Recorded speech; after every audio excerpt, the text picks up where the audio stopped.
Hi, welcome to Game Creation, and this week what we're looking at is all about the screen and all about scrolling. We are really going to take this project and move it forward so that it looks less like a kind of static image and maybe a little object moving around, and looks more like an actual game that you can actually see.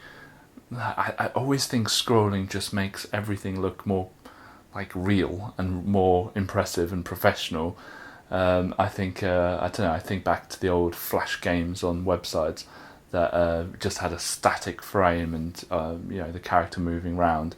I just think as soon as you add scrolling, it just makes it look so much better. So I'm really excited to be going through this. I want to do a little bit of theory before we start this project this week, because we're going to be looking at two things. We're going to be looking at the frame window and looking at making sure that when you open the application it's full screen, at least on a 1080 monitor, and we'll talk a little bit more about different monitor sizes, but I will be looking at to do that in a future week. We're not going to be making it responsive in this week. We're also going to be talking about what menu stuff you can just get rid of, and it's actually very easy. Clickteam do a really good job making that really easy, and then it's all about scrolling from then on. I'll be checking the code I've previously done as I go along, as I always do, and if there's anything that's come up with previous code, because something I've been thinking about is whether to have the grid size 64, whether it should be 32. And that's natural for this prototyping stage, to make different decisions as you go along, and that's why we're not spending hours and hours on creating the assets, creating the actual pictures and the sprites and all that stuff, because then if we change our mind, we've wasted that work. So that's why we prototype.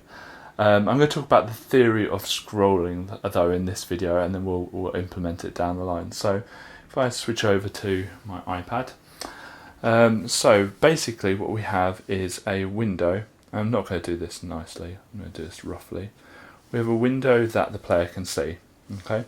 And at the moment we've got the close bar and the minimize and maximize, whatever. There was totally the wrong way around. You've got that kind of menu at the top and the menu there.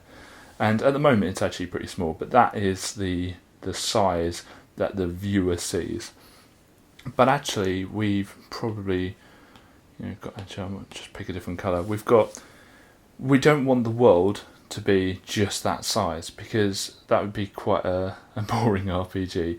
We want the world to be like massive. We want it to be huge. And yes, you can only see a bit of it, but actually the actual world itself is much, much bigger. And so the black bit here, in fact let's switch back to my black. The black bit here is the frame, right? It's the frame width and the frame height. And this kind of reddish bit here, this whole bit here, is called the virtual area. Virtual because you can't see it unless you've got a monitor that size, and if our game's going to be like really, really massive, then yeah, good luck getting a monitor that size.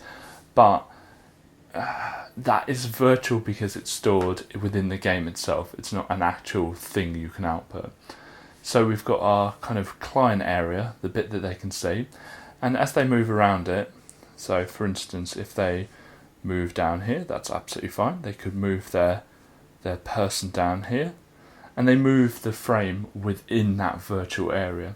And so all we need to do is basically say, right, what size frame do we want? Well, we're going to be doing that in tomorrow's video. We're going to be talking about the frame size, because at the moment it's really tiny, and actually we want it to be as big as possible, because playing a game in a little box with all your other applications around it is very distracting. So we want it full screen on launch, and as big as it can be. And the second thing we've got to do is, well, how big a world are we going to make? Well, we'll make it 4 times bigger, or twice as big on the width and twice as big on the height. So the actual area itself will be 4 times bigger, if you do the maths on that, to start with. But we'll also talk about what that does to tiles. Like, will our tiles fit on that, or do we need to change the calculation slightly, and so it's not twice as wide, It might be just slightly less than that, or twice as tall. It might be slightly less than that, just so our tiles fit in. And it's always good to do the maths with these sort of things. So that's basically what this week's going to be. I'm probably going to nag this week as well about suggesting stuff in the comments. I really want the future videos of this to be kind of audience led to a certain degree. I think if there's something that is natural for the progression, then I would love to add it in. So if you're making an RPG yourself and you're not quite sure about how to do an aspect of it, please let me know, because it might be at a stage with this project that I can actually kind of go on a bit of a tangent and integrate that. This is not a beginner's course, this is kind of intermediate Clickteamers, if that's a thing. I have no idea, I'm going to make it up. Clickteamers.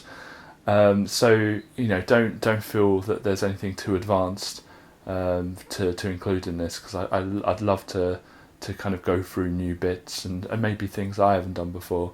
But I hope you enjoyed this week's videos. Thank you very much. Thank you very much for watching this video. If you want to see more from us, please click subscribe. We release videos every single weekday at 7 PM UK time. Thank you.